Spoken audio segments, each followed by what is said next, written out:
It's termite season. Hi, it's me.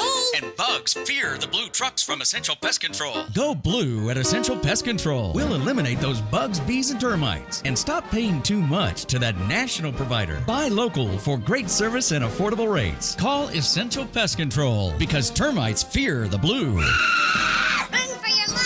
Call for the blue trucks from Essential Pest Control. 886-3029. That's 886-3029. Or check online at essentialpest.com.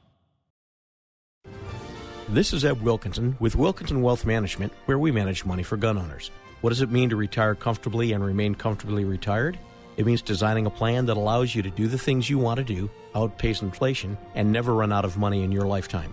If you want to retire comfortably and remain comfortably retired, call me, Ed Wilkinson, at 777-1911. That's 777-1911 or WilkinsonWealthMGMT.com. I'm proud to welcome my good friends at Tucson Iron and Metal Retail to Inside Track as an advertiser. Jamie Kipper and her staff are conservation experts. They sell round and square steel tubing, metal plate and roofing materials, as well as new and used steel, aluminum, and stainless steel to ranchers, artists, interior designers, roofers, as well as you do-it-yourselfers out there. Tucson Iron and Metal Retail is open Monday through Fridays, 8 a.m. to 4:30 p.m., and Saturdays, 8 a.m. to noon. Tucson Iron and Steel Retail, 701 East 36th Street. Call 520-209-1576. That's 520-209-1576, or go to TucsonIronRetail.com. Come by and be sure to ask for Jamie. Tucson Iron and Steel Retail, this is what conservation and repurposing is all about. Does your ordinary radio feel a little limited? If you're looking for a new way to listen, it's time for a fresh start. Introducing the Live the Dream Media app, your premier destination and a new level up for digital radio. Over the last 2 years, we've found new ways to ensure your digital radio experience is the best it can possibly be. From live podcasts that spark new perspectives to a 24/7 soundtrack of live music, and even our built-in merch store. We've built a platform that is convenient, high quality, and simple to navigate. But we're only just getting started. Catch all of our shows weekly and join the Live the Dream Media family today and help us change the airwaves forever. Download it for free on the App Store or Play Store today. Live the dream. The dream starts now. Welcome to Inside Track with Bruce Ash and Ed Wilkinson on the Live the Dream Media Network. Hello, everyone, and a very pleasant good morning to you wherever you may be. Welcome to episode 37 of Inside Track. Bruce Ash and Ed Wilkinson. Coming to you live today from the luxurious Live the Dream Media Studios. We have another big Wednesday show for you today on Inside Track. Retired Israel Defense Forces Special Operator Major Guy Farache will be talking about his experiences on the battlefield and the good works of the Friends of Duvdevan to repair the flesh and the psyche of brave Israeli soldiers who have bravely defended their country. We hope you'll stay with us for the entire show today. SALC Executive Ted Maxwell also joins us in the second half of today's show to talk about the importance of passing RTA Next. I know a lot of you out there don't like it. We'll be talking about why you should vote for it. Propositions 418 and 419. Eb? Hey, thanks for joining us today on Live the Dream Media app or watching us on X, Facebook, YouTube, or any of the other platforms out there. The first half of the show is brought to you by our good friend Eric Rudin from Essential Pest Control. Call Eric to keep your home free of pests, vermin, weeds, bugs, everything like that. Call him at 886-3029. Essential Pest has been a great service partner for Bruce's company and for mine for many years. Bruce? Before we get to our first guest, Eb and I want to share a couple of announcements. We both encourage our audience to support our good friend Christy Simone, who's running for Oro Valley Town Council. If you didn't know it, get ready for real change in Oro Valley. We support him, and we hope you will too. Also, an old friend of ours became the newest member of the Republican National Committee this past Saturday evening in Prescott after a 13-hour marathon brawl, despite considerable chaos in the Assembly Hall there in Prescott. Sergio Ariano was elected Arizona Republican State Party chair by a wide margin by our standards. And the state committeemen and women there in attendance supported him, fighting back after being robbed a few years ago by some rotten cheaters. Well, he's finally in charge, so look out. Good luck, good luck, Sergio. We talked to him yesterday and hope to have him on very soon. He's busy getting the lay of the land up there in Phoenix. Eb, Does he really want to do this? the first thing I said to him when I got on the phone is, you ran for the wrong office.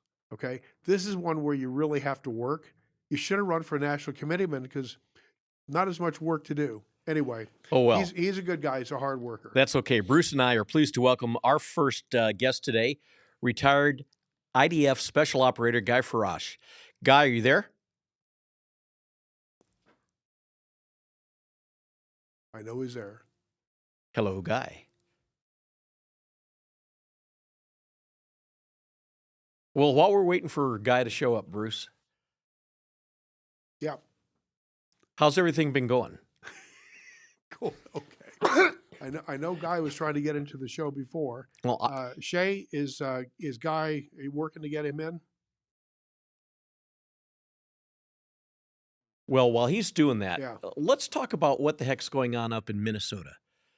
I got to tell you, I just shake my head every time I turn on the news and I see all these paid agitators out there getting in the face of the cops, getting in the face of ICE agents trying to do their job, ridding Minnesota of crime. You know, and you've got the governor, Tim, what's his name? Schmaltz? Okay. You've got the governor up there deliberately telling these people, go out and get in their faces. Why do they want to have criminals in Minnesota? Because they're trying to protect the criminal who's in the governor's seat and divert attention away from him and all the problems that happened there over the past several years with his Somali allies. And also the criminal, what's her name? Ilhan Omar, whose net worth exploded. Right. By $30 million is what she and her husband are worth. Unbelievable. Only in America. Yeah, his company started out $41 last year, $25 million this year. Eb, you're my investment counselor. I'm not doing nearly as well as she is. No kidding. No. I think and there's Guy right now. Guy, sorry about that. Hey, how are you guys? Doing well. Welcome to the show. Military service has always been compulsory in Israel. I wish it were in the United States. That's just me coming as a jarhead. Talk about growing up in Israel during the tumultuous moments in history and how you became part of the elite Duvdevan unit. Okay, so thank you very much for hosting me, and nice to meet you all. Okay, I'll share like my stories when I was like my reason why I joined the IDF. When I was a young kid, I think it was like 9-10 years old. Unfortunately, I experienced a terror attack that changed my life completely. That was in Dizengoff Street in Tel Aviv while walking towards a bus stop. The bus station exploded into pieces by a suicide terrorist that killed 20 Israelis on that day.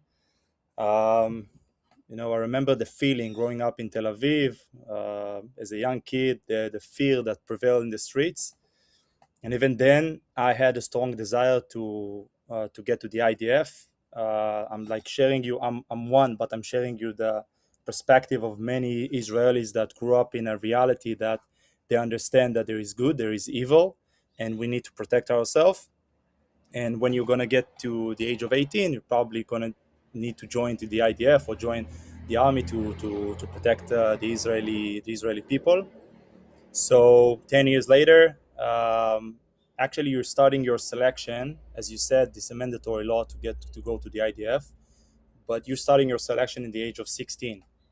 I don't know what 16 years old doing in America in that age, but license. Yeah. So in the age of 16, around that, you're doing like your first phase. While you're in school, you're doing like your first selections to the IDF, mentally, all kind of tests, physically, mainly mentally, and they're checking your IQ, checking your background.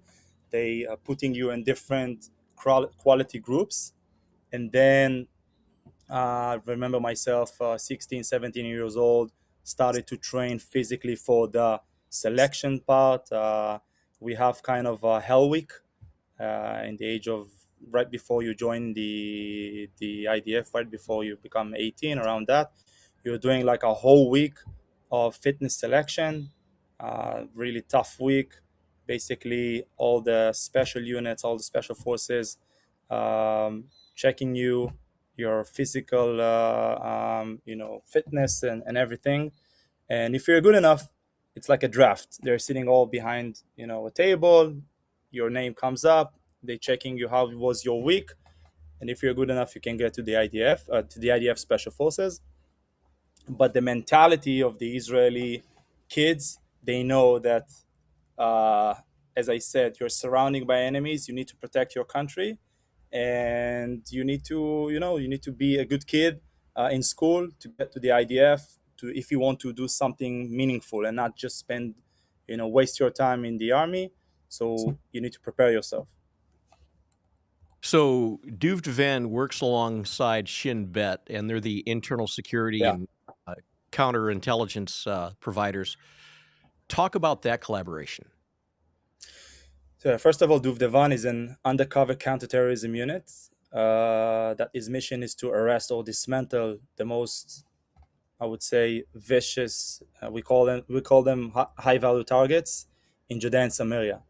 But we are under the IDF, so we're not like we are collaborating with the Shin Bet, but we're under the IDF. Something very special and different between IDF and other militaries around the world, that are organizations, services working daily together.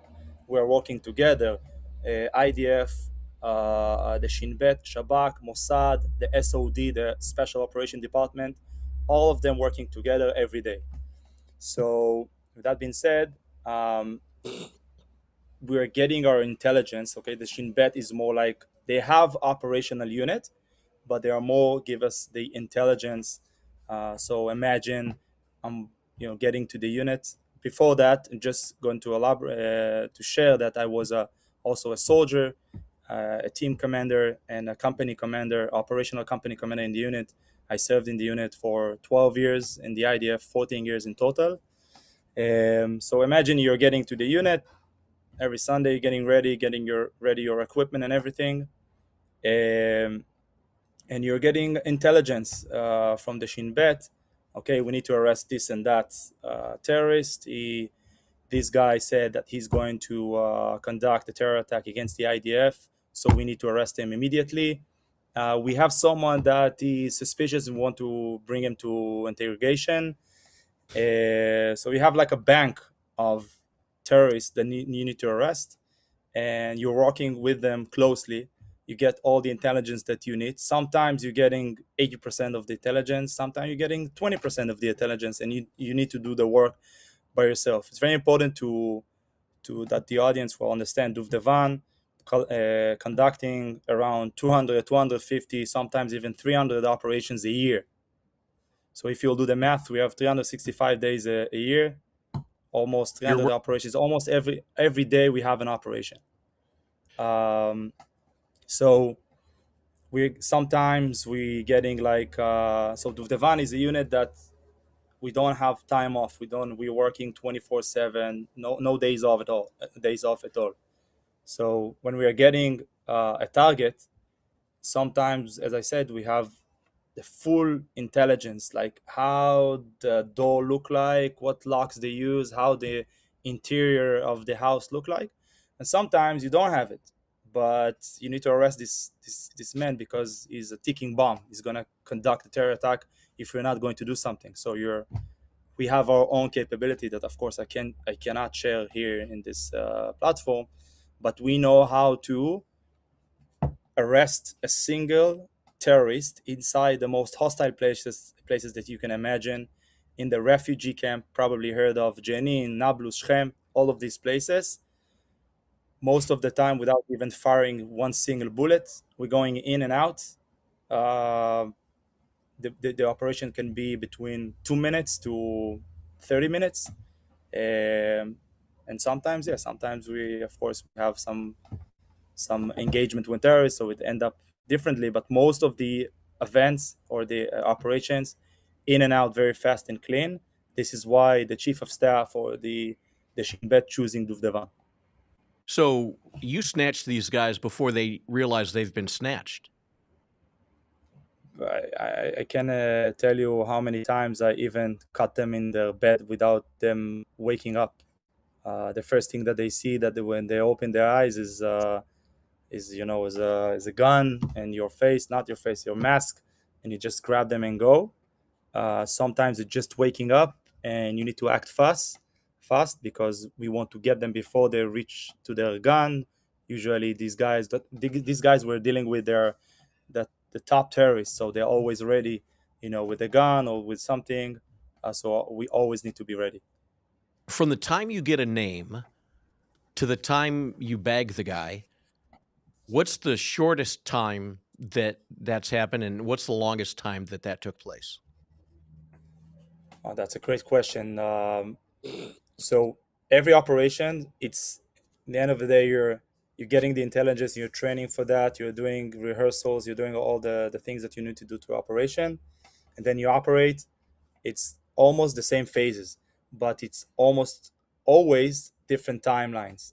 I'll give an example. You can get a name in the morning, and by evening you're going to the arrest. We always prefer to do our missions at night. But then again, these terrorists know that you're working on night, so sometimes we're doing it in the middle of the day. We surprise them.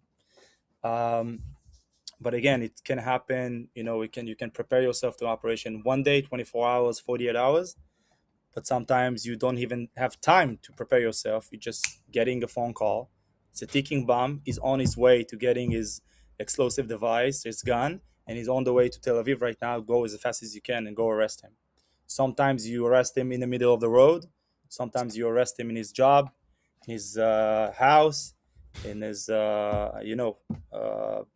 wherever.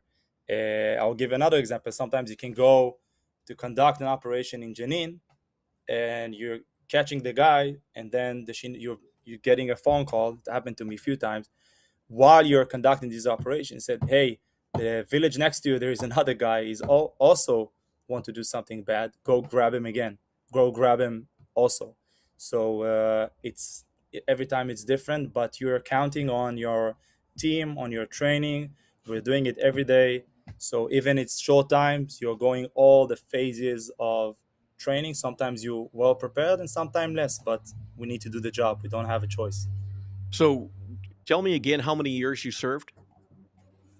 I served in the IDF 14 years. Been blessed to serve the IDF for 14 years. 12 of them I was in the Duvdevan unit. More or less, I did my first degree while being in the army, and here and there you have courses and things like that. But around 10 to 12 years in the unit as a soldier, a team commander. I was a sniper team commander in Protective Edge in 2014 in the war in Gaza. I was also commander in the paratroopers for a short period of time, and then I was an operational company commander in the Duvdevan unit for around 3 years. So yeah. And then what was your rank when you got out? It's a major. Okay. Officer in Hebrew. Yeah. Just a real quick question before we get on to the next point, Eb.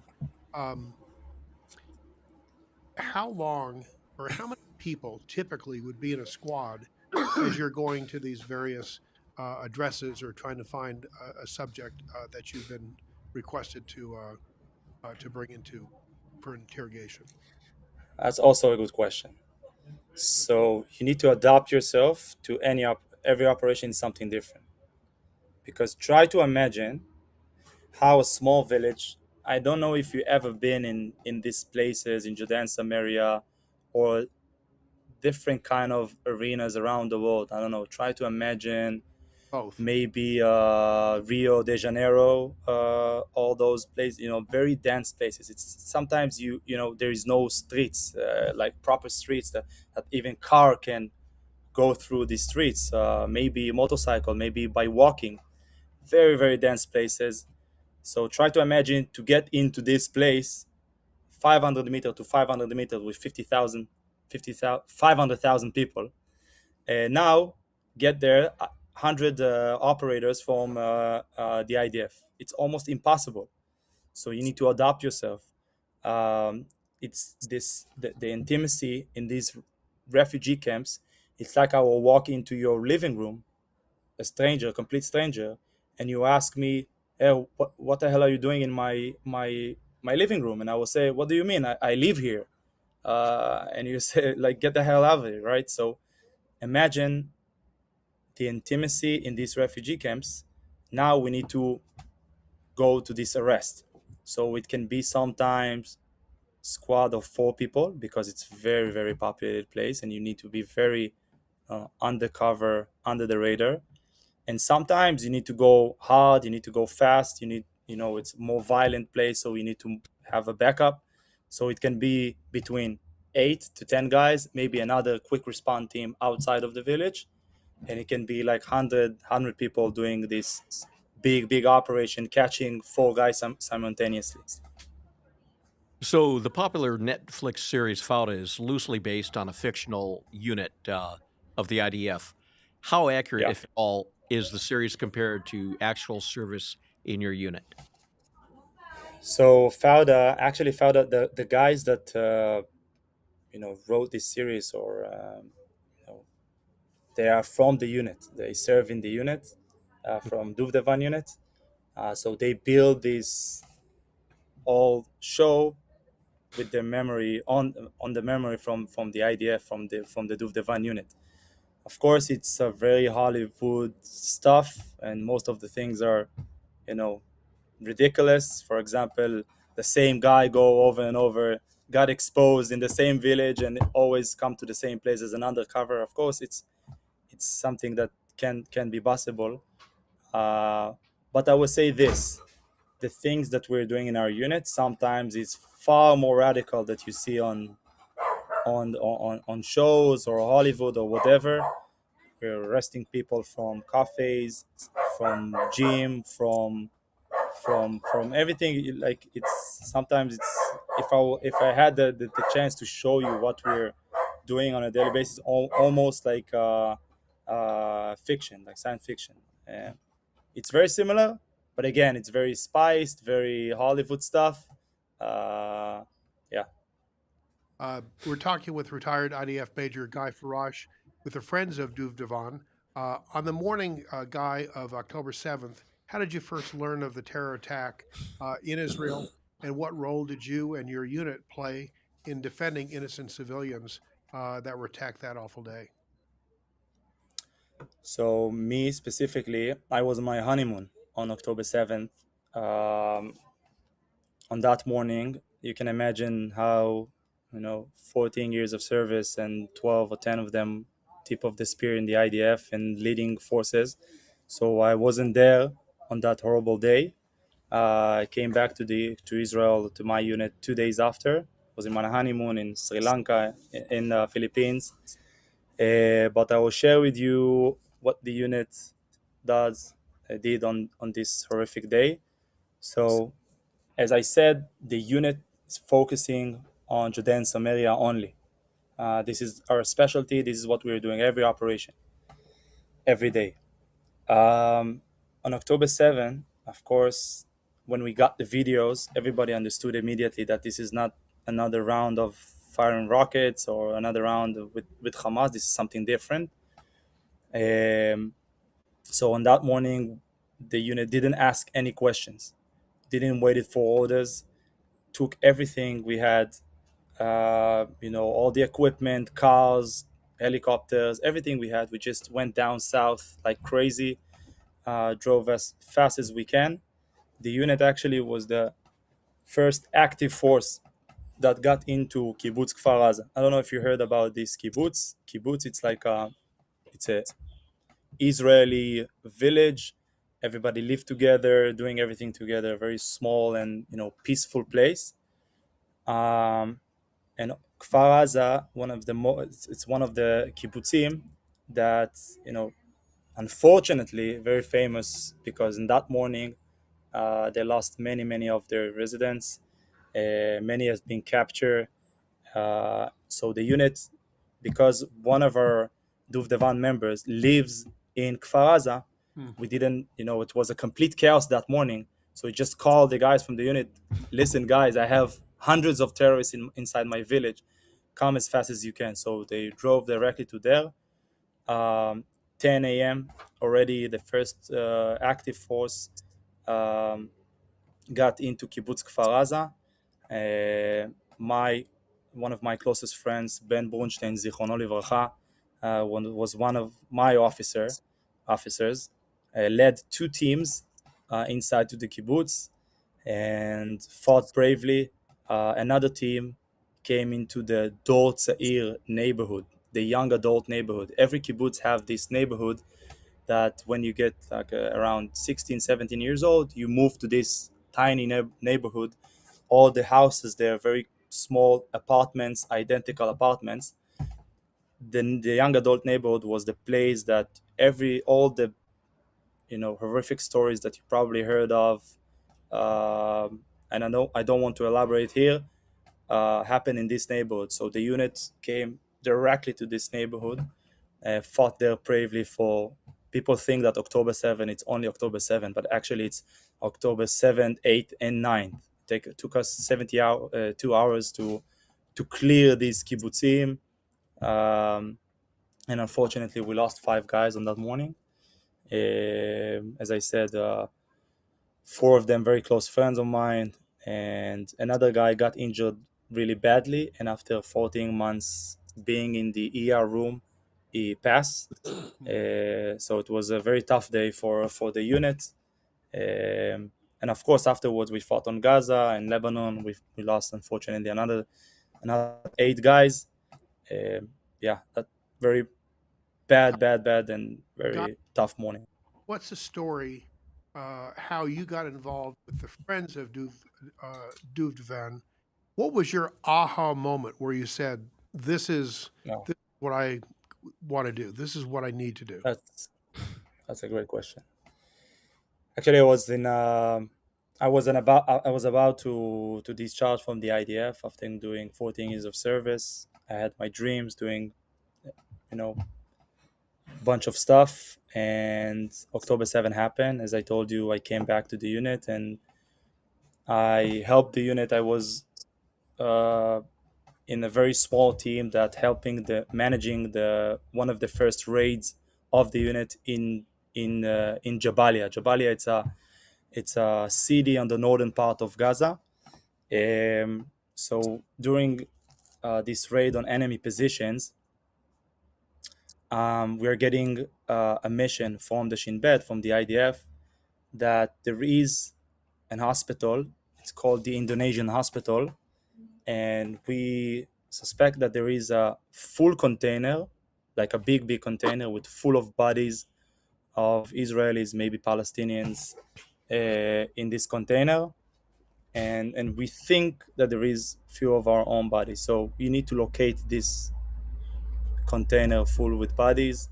And after a long line of fighting with Hamas on their enemy positions, because you clearly understand that every hospital, school, mosque, it's their HQs, their facilities to conduct the terror from there. So we understood that if we're raiding on a hospital, it's going to be a big fight or combat. And after these long nights, we got to this container and we started to open this container and we saw what we saw. So you can imagine, I've been training for, in the IDF, they teach you, in Duvdevan, they teach you how to shoot, how to run, how to navigate, how to be an operator. But they never teach you how to carry dead bodies. And just, it was just, imagine dead bodies, not in a cold container, not in a refrigerator. Like, it's like just a container after 2 months or month and a half, just laying there. You can imagine how the bodies look like. So remember me, see these young soldiers, 20. I'm already like, it was 2 years ago. I'm 33. I was 31. Seeing these young kids, uh, collecting body parts and dead bodies, it was really, really hard for me to see this. And then I had this call, and I understand that this guy is you know, gonna be hard for them to move on from these sites. I'm getting a phone call from a friend asking me to do a fundraiser in New York. We're doing very good, really, really good. And I had this, calling of doing this. Today, I'm the CEO of Friends of Duvdevan. I always say that I met my wife in the unit. My best friends are from this unit. Sadly, I lost some of them, and this unit is in my blood. And I can't be more proud to be the CEO of this organization.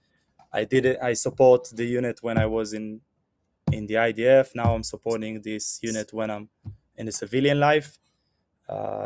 Yeah, and I'm really proud of the organization. We're doing great stuff. Abe has a question for Yeah, you. so talk about operator syndrome and what the Friends of Duvdevan are doing for that. Yeah. So I think there is few things that very different between Duvdevan and other special forces. First is the intensity. As I said, a lot of operations, everyday operations. You can sit, you know, with your friends or with your family around the table Friday night dinner. You're getting phone call. 2 hours later, you're in the middle of a refugee camp, shooting, bombs, explosive, blood, and then 2 hours later, you are back with your family. So this intensity and this radical shift from, really calm environment to a really extreme and hostile place, and back 0 to 100 and back to zero, it can really mess your soul, your mental health. The second thing is we have our undercover guys, and they need to hold few identities. You can be Dan from Tel Aviv, and you can be Muhammad from Jenin.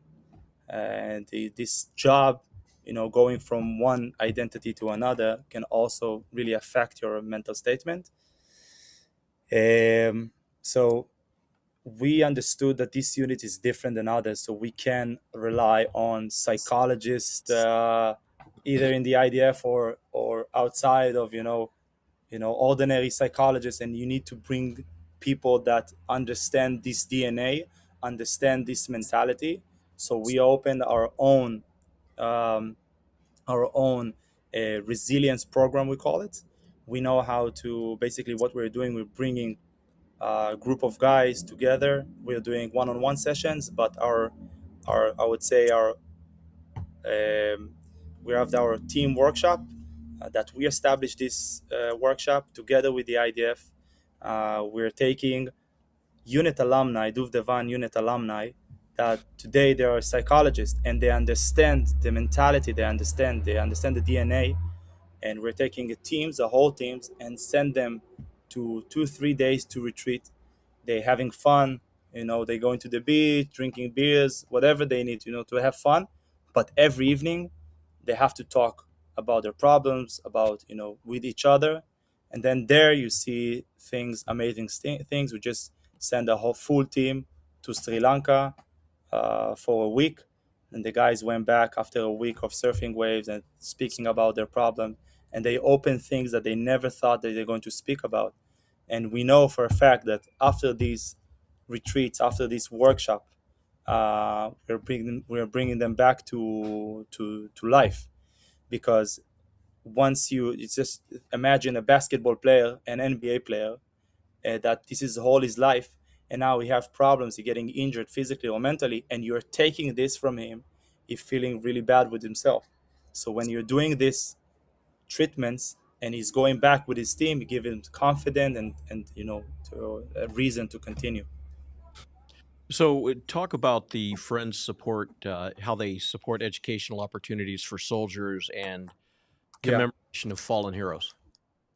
Yeah, so we have the resilience program. We're doing a lot of stuff, as I said.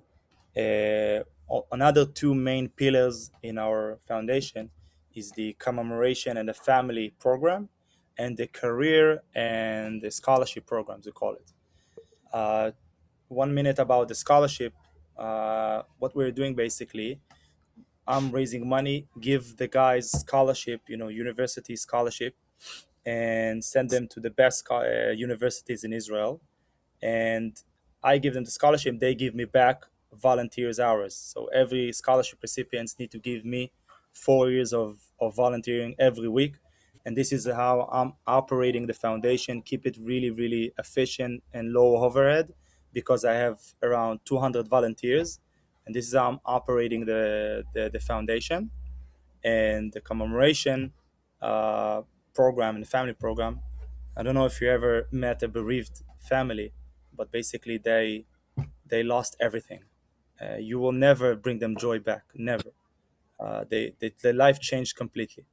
But when we embrace them and give them the feeling that they are part of the family and they are really part of the family, and they see their son's team on holidays, or they coming to visit them, or they are doing things together, we are bringing them to the unit, and they kind of living through their son's team and his team members, and it gives them another reason to continue. I'll give you one quote from a very good friend of mine, a father of a very good friend of mine, Miki Michaeli, a father of Omri Michaeli, Zichrono Livracha, that was an idol for me, and he fought on October 7, and unfortunately, during one of the hostage rescue, he passed.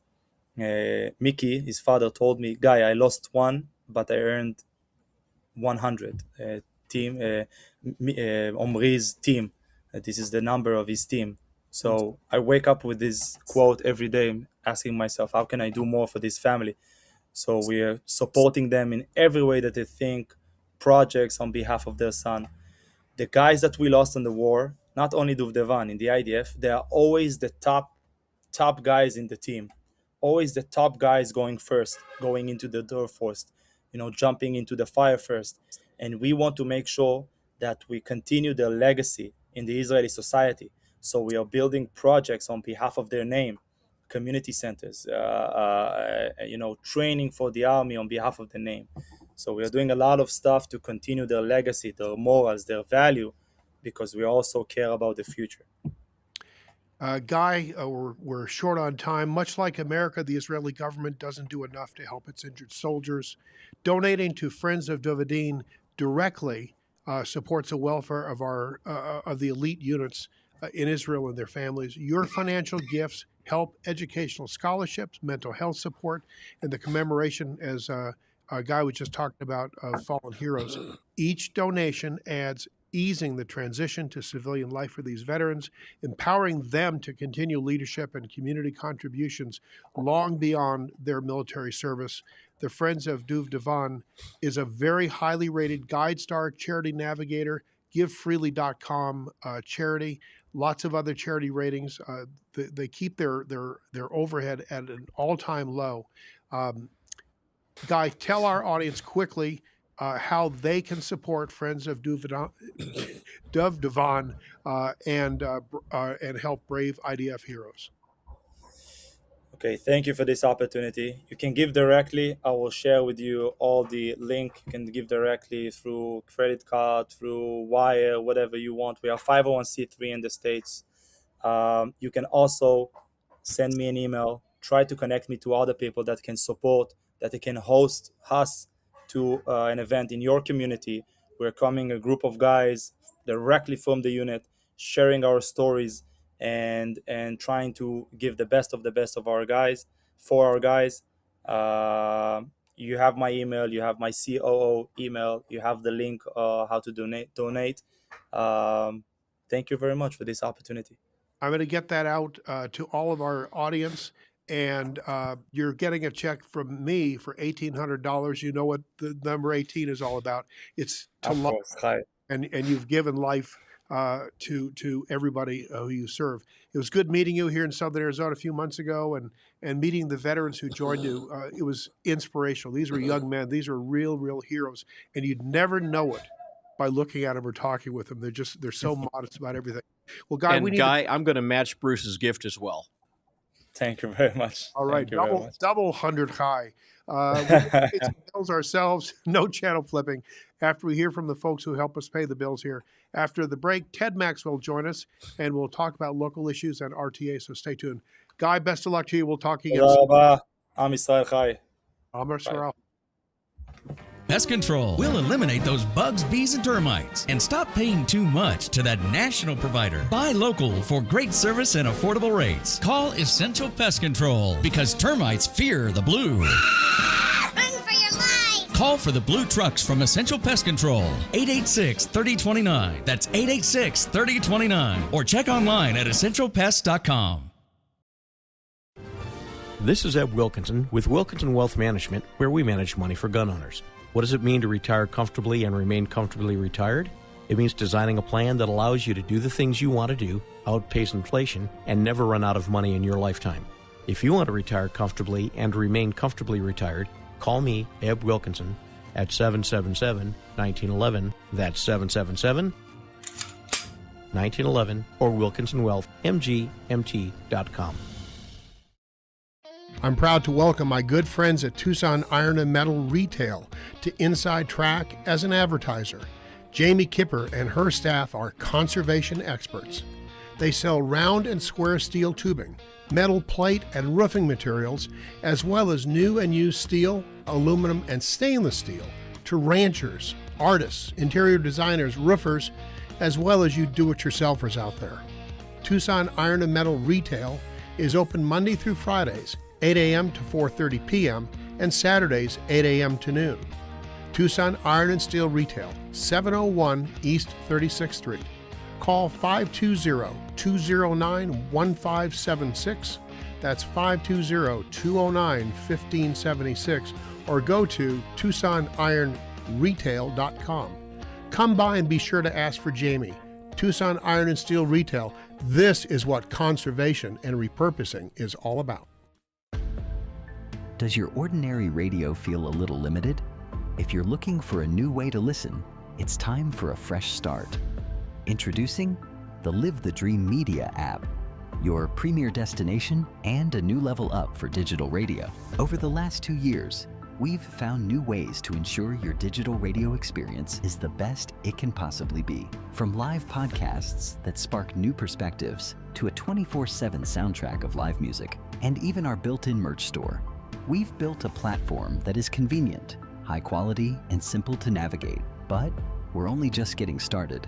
Catch all of our shows weekly and join the Live the Dream Media family today and help us change the airwaves forever. Download it for free on the App Store or Play Store today. Live the dream. The dream starts now. Welcome back to Inside Track with Bruce Ash on the Live the Dream Media Network. Now back to our show. Welcome back to Inside Track. This portion of the show brought to you by Ebb's great company, Wilkinson Wealth Management, who helps my family. Let him help you too, Wilkinson Wealth Management. Let Ebb guide you and your family comfortably and remain comfortably retired. Call him today at 777-1911. I just bought a new carry pistol. Perfect. The S&W Bodyguard. Okay, I good. can throw it in my pocket. I don't look like I'm happy to see somebody when they see the front of my pants anymore. Okay, Inside Track also brought to you by Essential Pest Control, Tucson Iron and Metal Retail, and my company, Paul Ash Commercial Real Estate, where we make great things happen every day. Let's get to our next guest today, retired U.S. Air Force General Ted Maxwell. RTA Next, taking fire on my Facebook page. I've got operator syndrome, I think, from the smashing I keep getting. You're working on this thing like a dog, okay? And we have a poster here. Vote yes, 418 and 419. This is the RTA vote. Vote yes. You're seeing these all over town. There's a reason for it. We have this election coming up. March 11th is the actual March date. 10th. 10th. I'm sorry you don't want to get it on the 11th. Yeah. for something like this, they're If not you're gonna, voting no, remember, March 11th is the day you want to get it out there. And I did bring in 2 of those signs as gifts for the 2 of you. Yeah, I'll be taking it to my office. Because it's important that it gets up. People vote the way that the people they trust vote. Yeah. And folks trust both of you out there. You both got very strong communities that you can get the message. You got to get it out there. You've got to get it wide. And as I like to say, friends don't let friends vote poorly. And the fact of the matter is, all the arguments I can talk about, any of the arguments opposed to it, and none of them make any sense for the fact of, if you want the most protection and oversight of the plan that will be voter approved, voter protected. Right. The funds, which will be controlled by the RTA, the bank, not the municipalities to use how they see fit. They have to be used how the voters approve them, and that includes state auditor general audits of how those funds are used. And then, yes, we need the municipalities to help design the roads, figure out how they want to do it, but it has to comply with what the voters approved, and there's strict limits on what you can add to it, such as amenities and other stuff. It has to follow the rules that are set up in the Regional Transportation Authority, which has been the tax that we've been paying for 20 years. You won't pay It's not anything a new tax. more. Not a new tax. It's a continuation of what we've currently got. It will no longer be the RTA 1 tax. It will become the RTA Next tax. So in that sense, it's a new tax. But the fact of the matter is, the county tax the day you vote's a half cent, and the county tax the day this plan kicks in and becomes our 20-year plan for regional infrastructure, it will still be only a half cent. I'm amazed how many people go, no, it's going to increase my taxes. No, it's not. Ted, who's against this and why? There's couple different sleeves, and I like to say it's kind of both the extremes on both sides of the aisle. One of the big proponents against it is the Living Streets Alliance. Yeah. And they're supported by Ward 6 Councilmember Miranda Schubert and her team that's supporting it. And they want it because they don't believe it's the vision for the city of Tucson. And all the banner about it is only why it's for the city of Tucson they think it's not the right thing. But here's the problem. When they talk city of Tucson, they talk downtown Tucson. Right. Tucson's 426 square miles. Downtown's about 2 square miles or 4 square and miles. They talk about walkable communities. Now, don't get me wrong. There are some communities, pockets that can be walkable. We see that in some of the subdivisions. That's the point of the walkable community. You're not going to make a 426 square mile city at this time walkable. And second, the county, which this is a county-wide tax. All county residents pay sales tax, whether you're shopping in the city of Tucson or a Valley, Marana, unincorporated cells. It doesn't matter. Ajo, you pay a half cent that goes into this fund to fund county-wide regional cooperation. And the county's over 9,000 square miles. 9,000. The number one source of transportation for every segment of the category, whether it's based on race, gender, age, household income. Even the lowest categories tested were household incomes of less than $30,000, which is low. Their number one source of transportation was the car. It's the only way we can get around through. You can deny it all you want, but we travel in cars. We travel in cars. There is a purpose for transportation. When the bus drivers struck in, I think it was 2014, you know who complained the most? It was business leaders. Right. Because some of their employees couldn't get to work. Yeah. Some students couldn't get to school. But what people are missing is the number one mode of transportation remains cars. This will voter protect 38 projects, 38 road projects. It will also continue to support the transit system as it exists today. It does not encourage or support no taxes or the no fares in the city of Tucson. Right. The city of Tucson and SunTran is no fares because they have the majority votes on the council for no fares. This is to augment. Matter of fact, it's got $51 million over 20 years, so about $2.5 million a year, put in it for safety and security on the buses. So a big deal if you're a bus driver or a passenger. Or if you want to be a bus driver. Right. You know, the concern now is there's folks that aren't taking advantage of SunTran and the ability to go around because they don't believe it's safe. Well, this will help add to the security. The most important thing people need to remember, we've been paying this half-cent sales tax for 20 years. We're in year 19. We're coming up on it. It will expire July 1st otherwise. The day it expires, we will lose $135 million annually that goes towards our infrastructure. Infrastructure doesn't care if you're collecting a tax for it or not. It's going to continue to deteriorate unless you're taking care of it. You have to take care of it through maintenance, through modernization, and through expansion. And all three of those make our roads safer. And that's what this does. So let's talk about infrastructure. If you live up on the northwest side of town, there are two major infrastructure projects, part of RTA Next, that absolutely will have an impact if you live in Marana or O'Valley, and those are the interchanges. There's actually 5 interchanges on this, and the best thing about the interchanges is they leverage state and federal dollars. Exactly. You're paying about I'm going to say, for a $20 million, for a $300+ million project to put in a new TI. If you want to look at the interchanges that have been done, look at Ina. Right here, just up the street from Live the Dream. You now don't have to worry about if there's a train coming there. You take away the safety of having to cross the tracks. You can fly over it, easy on and off. Sure. You look at the Twin Peaks interchange on the northwest side. But those TIs, several on the northwest side, like you pointed out, Cotero and Tangerine amongst them. Rita TI right. is on this list. And Big Sarita Yep. Road TI.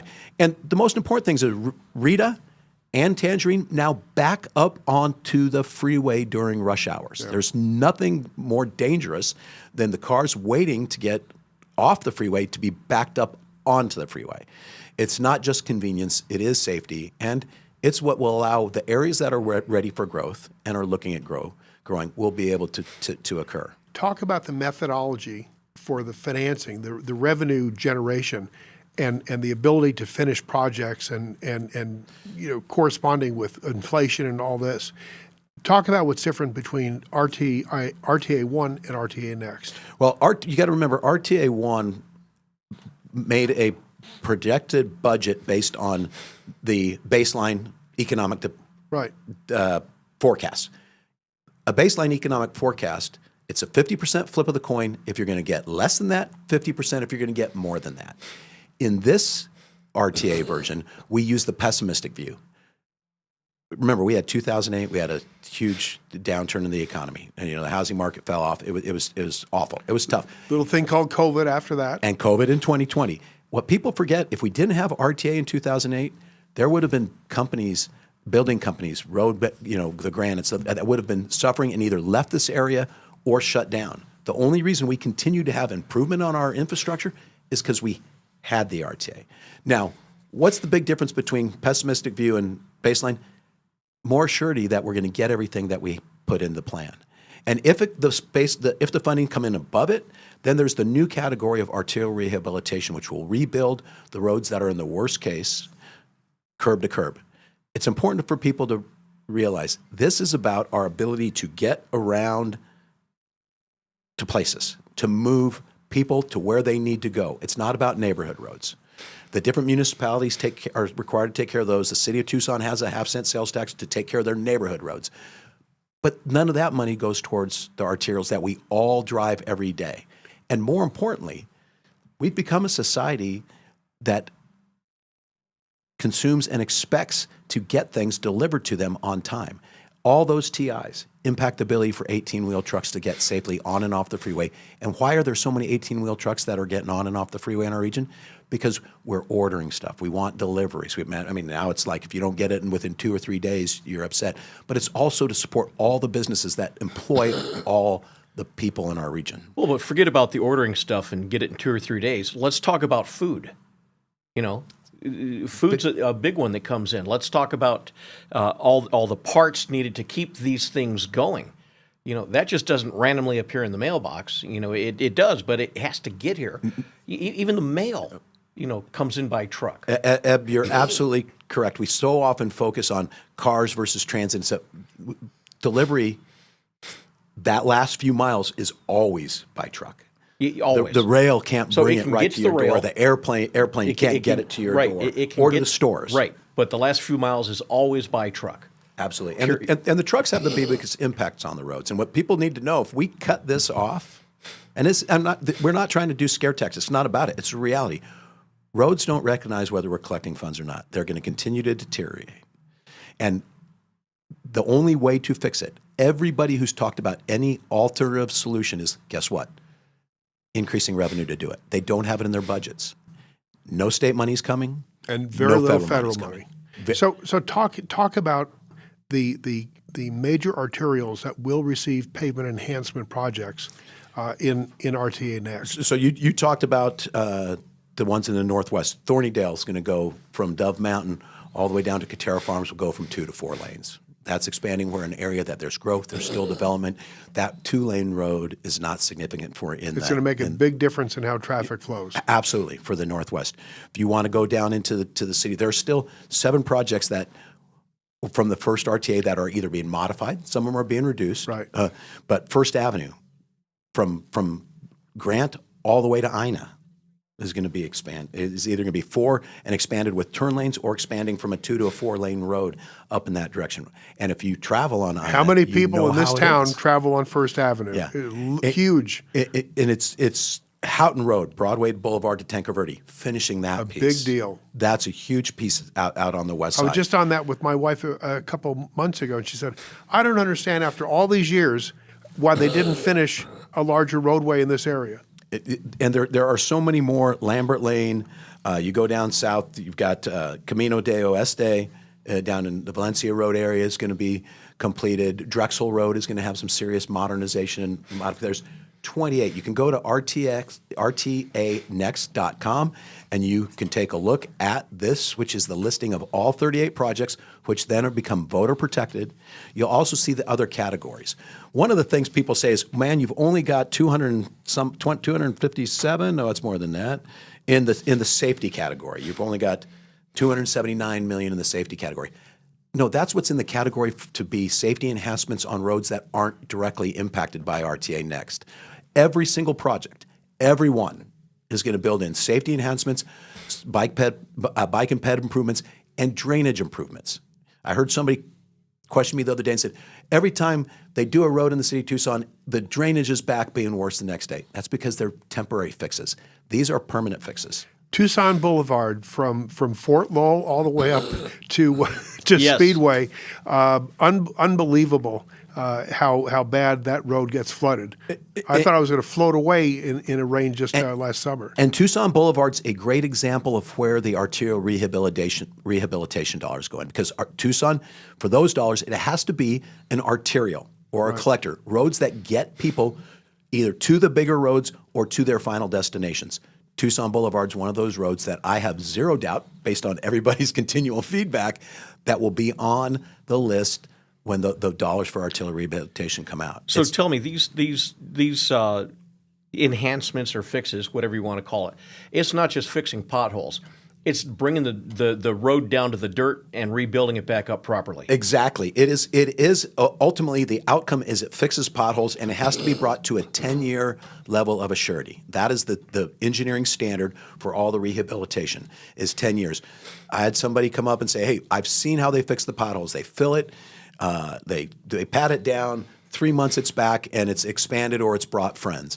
Well, that's because that's not fixing potholes, that's filling potholes. Right. If you want to fix a road, you have to go down 4 to 6 inches and put it in. Now, what's the advantage of the rehabilitation? Is because it doesn't require design. It's curb to curb. Right. It's Ted, curb to curb. Give us your last closing blast on this. You'll be back again before it's all over, but your last blast for today.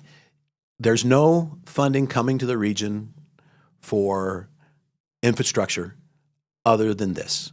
$135 million, almost 70% of the money that the Regional Transportation Authority and PAG, Pima Association of Governments, has to put into our infrastructure comes from this half-cent sales tax. The state and the federal level, if we were to just complete those 7 roads projects from RTA 1, it would take somewhere between 9.5 to 10 years and use every dollar that we've got coming to the region. If we truly want to improve how we get around, how goods and services get around, RTA is critical for the economy and, more importantly, for our quality of life. Nobody cares about the roads until they've hit a pothole, and now they've got to take it for repair or damage, or they're stuck at a light, or they're stuck at a train, or they're stuck in traffic. That's when people get upset. Ted Maxwell, RTA Next. Eb, take us home. Yeah, we are out of time and we need to run. Thanks so much for joining us today. All of our Inside Track podcasts are available on Live the Dream Media's Facebook page, YouTube, Apple, X, wherever else you can find it. And Bruce, I need to take a point of personal privilege. My good friend Jim Bettenerick is burning the tunes today at noon. I know, I've been listening. On Live the Dream. He is great. Please tune in, support Jim. That's great. He's outstanding. Bruce? Before we close, remember to stroke a check for our friend Chris DeSimone to his campaign for Oro Valley Town Council. DeSimone for Oro Valley. I did. Eb did. I hope you follow us and get him elected. Thanks for joining us today on Inside Track. We certainly appreciate the guests on today's show. IDF Special Operator and Spokesman for the Friends of Duvdevan, Guy Farache. And Eb and I hope you'll tune in again next week when our special guest, retired U.S. Navy Captain Bob Wells, and naval expert, was one of the world's great experts on U.S. naval power, Seth Cropsey from the Hudson Institute, as we talk about the future of U.S.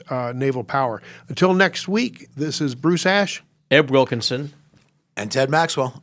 I'll be back. We'll see you again in 167 hours. You're listening to Inside Track with Bruce Ash on the Live the Dream Media Network. Now a word from our sponsor. It's termite season. Hi, it's me. And bugs fear the blue trucks from Essential Pest Control. Go blue at Essential Pest Control. We'll eliminate those bugs, bees, and termites. And stop paying too much to that national provider. Buy local for great service and affordable rates. Call Essential Pest Control because termites fear the blue. Run for your life. Call for the blue trucks from Essential Pest Control. 886-3029. That's 886-3029. Or check online at essentialpest.com. This is Eb Wilkinson with Wilkinson Wealth Management, where we manage money for gun owners. What does it mean to retire comfortably and remain comfortably retired? It means designing a plan that allows you to do the things you want to do, outpace inflation, and never run out of money in your lifetime. If you want to retire comfortably and remain comfortably retired, call me, Eb Wilkinson, at 777-1911. That's 777-1911 or WilkinsonWealthMGMT.com. I'm proud to welcome my good friends at Tucson Iron and Metal Retail to Inside Track as an advertiser. Jamie Kipper and her staff are conservation experts. They sell round and square steel tubing, metal plate and roofing materials, as well as new and used steel, aluminum, and stainless steel to ranchers, artists, interior designers, roofers, as well as you do-it-yourselfers out there. Tucson Iron and Metal Retail is open Monday through Fridays, 8 a.m. to 4:30 p.m., and Saturdays, 8 a.m. to noon. Tucson Iron and Steel Retail, 701 East 36th Street. Call 520-209-1576. That's 520-209-1576. Or go to TucsonIronRetail.com. Come by and be sure to ask for Jamie. Tucson Iron and Steel Retail. This is what conservation and repurposing is all about. Does your ordinary radio feel a little limited? If you're looking for a new way to listen, it's time for a fresh start. Introducing the Live the Dream Media app, your premier destination and a new level up for digital radio. Over the last 2 years, we've found new ways to ensure your digital radio experience is the best it can possibly be. From live podcasts that spark new perspectives to a 24/7 soundtrack of live music, and even our built-in merch store. We've built a platform that is convenient, high quality, and simple to navigate. But we're only just getting started. Catch all of our shows weekly and join the Live the Dream Media family today and help us change the airwaves forever. Download it for free on the App Store or Play Store.